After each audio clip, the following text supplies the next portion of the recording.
you ever spent hours in the gym only to feel like your arms and back are never getting any stronger? I know that feeling really well. When I first started training, I'd walk out of the gym exhausted, but not necessarily better. It's frustrating when you're putting in time and effort and not seeing any of the strength, the posture, or the confidence you expected. Over time, I realized something important. It's not just about working hard, it's about working smart. Once I learned how to structure my back and bicep days with intention, everything changed. Suddenly, everyday tasks felt easier, carrying groceries, lifting boxes, even just sitting or standing upright. And that's when I understood that training isn't just about aesthetics, it's about building a body that supports you in your daily life. Today, I'm going to walk you through a quick and effective back and bicep routine that does exactly that. This routine fixes posture, targets major muscle groups, prevents injury, and builds real-life functional strength. I train regularly and study proper technique, so I've learned which movements actually make a difference. And whether you're brand new to the gym or looking to refresh your split, this routine can be adapted to any level. My main point is simple. Training your back and biceps the right way doesn't make you only look stronger, but it makes your life easier in ways you feel every single day. So let me break down the back exercises I start with, the accessory movements that support posture, and the bicep-focused lifts that finish the routine. First, I start with pull-ups. I always warm up with assisted pull-ups using the machine instead of bands. I take a wide grip so I can really stretch my back. I focus on slow, controlled reps. Doing this as my warm-up gently wakes up my back muscles without risking injury. It also helps me build toward more reps for regular pull-ups over time. One thing I love about assisted pull-ups is that they let me target smaller, stabilizing muscles that regular pull-ups don't hit as well. If you're training for aesthetics, this matters. Those smaller muscles help create that detailed, developed look in your back. Right after that, I move into lat pull-downs. I switch between the straight lat bar and the D handle depending on how I want to target my lats. When I pull down, I think about bringing my elbows towards my hips.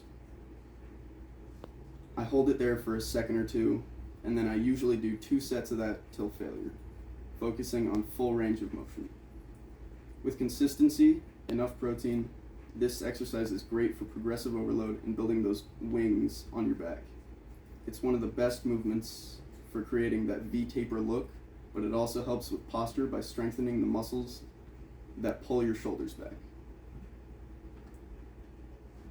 Next, I move into rows and face pulls. For seated cable rows, I like using the V-bar or double D handle. Some people prefer a wide grip, but I find the close grip safer and better for heavy, controlled reps. This exercise strengthens your lower and middle back, muscles you constantly use, whether you're picking something up or just standing upright. Then I go into face pulls, which target the rear delts. These muscles make up a big part of your shoulder and are often overlooked. I make sure I'm getting full range of motion because strong rear delts support almost every upper body lift and keep your shoulders healthy. If you've ever had shoulder pain from pressing or overhead movements, rear delt work is usually part of the solution. Then I finish this part of the workout with biceps. And this part of the routine is all about control, isolation, and really feeling the muscle work. I like to start with incline dumbbell curls because they put your biceps in a stretched position right from the beginning. When you're lying back on the bench, your arms naturally fall behind your torso, which forces the biceps to work through a longer range of motion. That stretch at the bottom is what makes the movement so effective. I take my time with these. I'm not rushing the reps or swinging the weight. I focus on slow, controlled curls, keeping my elbows locked in place so the biceps do all of the work. I usually go for 2 sets to failure, and then when I hit the point where I can't complete full reps anymore, I don't stop. I switch to partial reps. These last few partials burn, but they help squeeze out every bit of effort and really wake up the muscle for the rest of the workout. After that, I move into dumbbell rows. but not the traditional version you see most people doing. I set the bench at an incline and stand slightly tilted so I can pull the weight in a smooth motion.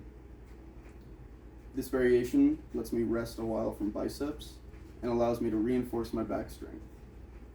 This makes it a perfect transition from the curls. I take a short rest after the incline curls, then go right into 2 sets till failure. By this point, my arms are already fatigued, so even moderate weight feels challenging. And that's exactly what I want. Controlled reps with good form, no ego lifting. What I like about rows is that they tie the whole workout together. You're still pulling, still engaging your back, but the biceps are doing a lot of the supporting work. It's a great way to build strength that actually carries over into your bigger lifts and your everyday movements. After that, I move into a few accessory movements to really finish off the arms and hit the muscles from different angles. These exercises might look simple, but they make a huge difference when you focus on technique and control. I start with machine bicep curls. This machine is one of my favorites because it completely isolates the biceps. There's no swinging, no cheating, and no momentum, just pure tension. Now in the demonstration, I didn't have access to the machine I wanted, so I had to make up for it with a similar exercise, regular easy bar dumbbell curls. When I'm using this machine, I'm not chasing heavy weight, I'm thinking about form, keeping my elbows locked in place, squeezing at the top, and lowering the weight slowly. That slow negative is where a lot of the growth happens. By removing momentum, the machine forces the biceps to do all of the work, and you can really feel the burn by the end of each set. Next, I go into cross-body hammer curls. These target the brachialis, a muscle that sits underneath the biceps and helps push them up. Making your arms look thicker and more developed, it's also a key muscle for pulling strength. So it supports everything from rows to deadlifts. I've done these since I first started training, and they've always been a staple for me. I like to go heavy enough to challenge myself, but still keep the movement controlled. As I get tired, I don't just drop the weights, I finish with partial reps to squeeze out every last bit of effort. Those final partials are tough, but they're what help build that dense, rounded look in the upper arm.